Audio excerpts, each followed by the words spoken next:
Alright guys, so we got today's TrueX workout, and we're going to start our warm-up with a 200-meter run. Once you get back in from that run, you're going to grab a band and do 15 banded pull-aparts, making sure that we're keeping those arms straight and squeezing those shoulder blades back behind us. After we get our 15 pull-aparts, dropping down for your push-ups, take a wider position with those hands than you normally do, increase a little bit of stretch, and don't be afraid to go down to those knees. Remember, this is a warm-up. We're not trying to gas those muscles, we're just trying to wake them up. So we want full range of motion. 3 rounds of that, and then we're gonna get into 4 different exercises. We got 15 kettlebell swings, 5 box jumps, 15 kettlebell goblet squats, which you can use that same kettlebell that you just used before on, and then 5 burpee tuck jumps.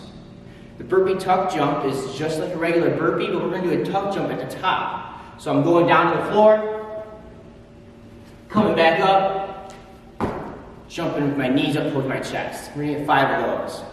How that's gonna roll is it's gonna set the clock for 12 minutes, and it's gonna be a pretty quick tempo through these.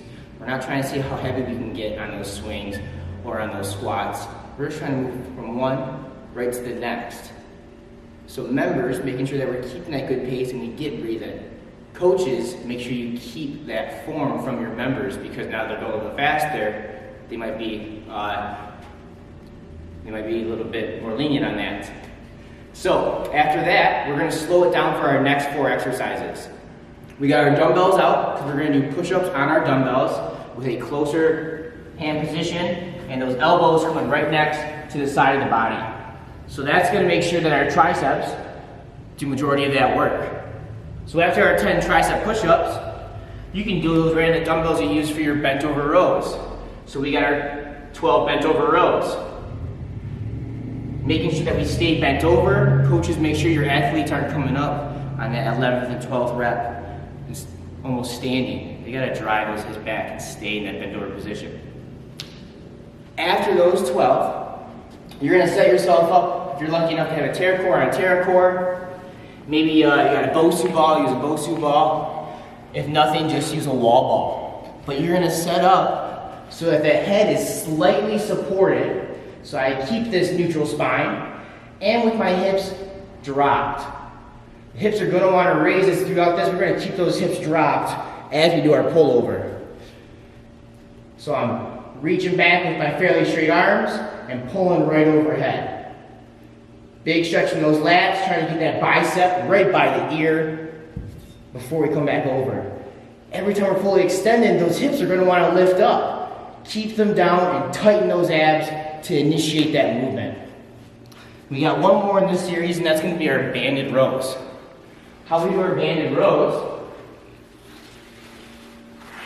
is taking our PVC pipe, we're going to loop it right around our band and grab it about shoulder width apart. From here, we're getting down into our split stance and holding as I row to my chest, and I hold for a brief pause before I come back up. So on those 4 rounds, again, taking it slower, focusing on those movements. Same approach for our last 3. So now we're getting back to some dumbbells. We're starting off with a dumbbell overhead extension, and we're doing that from our standing plank. Hold that strong plank, don't let those hips drive forward. Following is our 20 alternating curls. And then last but not least, are 20 scissor kicks that we can do on the floor, or we can do hanging from the rig. So if I'm hanging from the rig, it's 1 leg at a time, and I kick my feet out in front, and while I'm reaching out in front of my feet, I'm also reaching out with my hips.